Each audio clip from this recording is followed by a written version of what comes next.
Currently the most powerful Saiyan prestige, Super Saiyan God is a form unlike any other that fell before it, making it one of the most questionable Saiyan transformations in existence. Even with the expansion of the God status, there is still a considerable amount of unutilized potential with the form. We did it with Oob, and now we are going to do it with the Saiyan God. This is Dragon Ball Z Super Saiyan God redone.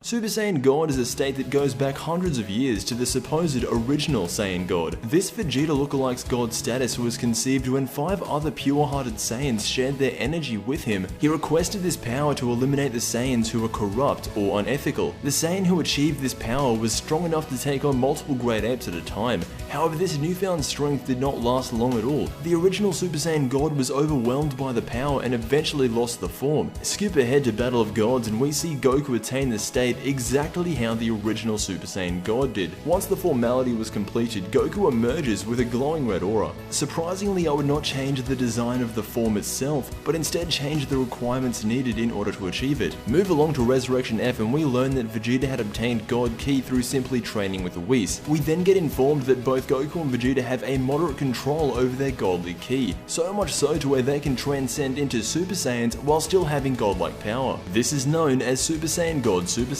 The first major change to the Super Saiyan God form is how it is earned. The Super Saiyan God ritual was something that I could never really accept, as literally any other Saiyan could achieve godlike status with it. Think about it like this: if this guy had 5 pure-hearted Saiyans around him that gave him their energy, could he turn into a Super Saiyan God? Most likely the answer is yes, and I would change that. In my version, there would be 2 ways to achieve Super Saiyan God. The first, and by far the most conventional way, is to train with Whis, just like Vegeta. The second way would be to directly wish for God Ki from the Super Dragon Balls. In this version, there would be no Saiyan ritual, making Whis the only person in the universe that could assist you in unlocking godlike Ki. When an average being in Dragon Ball uses his energy, it pours out of him with aura radiating from around his body. However, to become a god, you must learn to not let your energy pour out of you, and that is the key factor. Attaining true godlike status should be a process. You shouldn't just be able to give your energy to someone and make them an X amount of times stronger. So in order for this to work, we are going to have to change how Goku first obtained Super Saiyan God. In this adaptation, Goku will summon Shenron. He will inquire about the legend of the Saiyan God. Goku, hearing that you could wish for the power, hesitantly asked Shenron if he could provide him with the God energy, as that is his only option. Shenron then informs him that his own power is not capable of producing full God Ki to mortal beings. Unlike the Super Dragon Balls, Shenron's power is limited. He can still grant Goku God Ki, however, just like his own power, Goku's God Ki will be limited, and eventually will wear off over time. So in this version, when Goku fights Beerus, he is not a 100% God. From there on, you would have events play out just how they did in the series. Then skip ahead before Resurrection F and we see Vegeta has been training with Whis for 6 months, and has now attained God status. It is also important to mention that in this retelling, the original Super Saiyan God did not exist, as he would have had no way of gaining the form,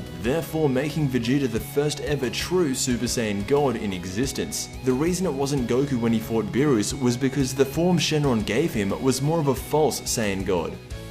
Once you master God Ki by training with Whis, you are considered a deity. For example, Beerus' title is Beerus God of Destruction.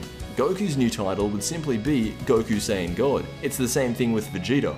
Super Saiyan God Super Saiyan is a form achieved through mastery of both God and Super Saiyan power. Since Goku and Vegeta are both adept in these 2 states, they were able to reach Super Saiyan God Super Saiyan status. However, when it comes to Super Saiyan 2 or 3, neither Goku or Vegeta have mastered these forms to the point of content. The only way we would see something like a Super Saiyan God Super Saiyan 3 is if Goku mastered his original Super Saiyan 3 form like he did with his regular Super Saiyan form.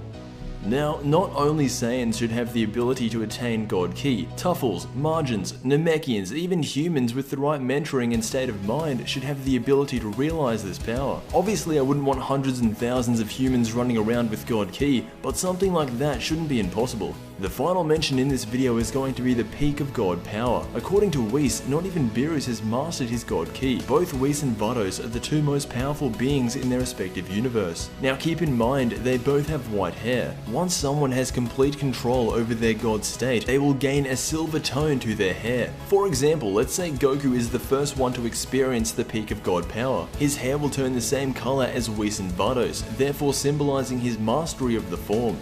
And that is how I would redo Super Saiyan God. It looks like the majority of people already love Super Saiyan God the way it is. Either way, this has been Dragon Ball Z Super Saiyan God redone.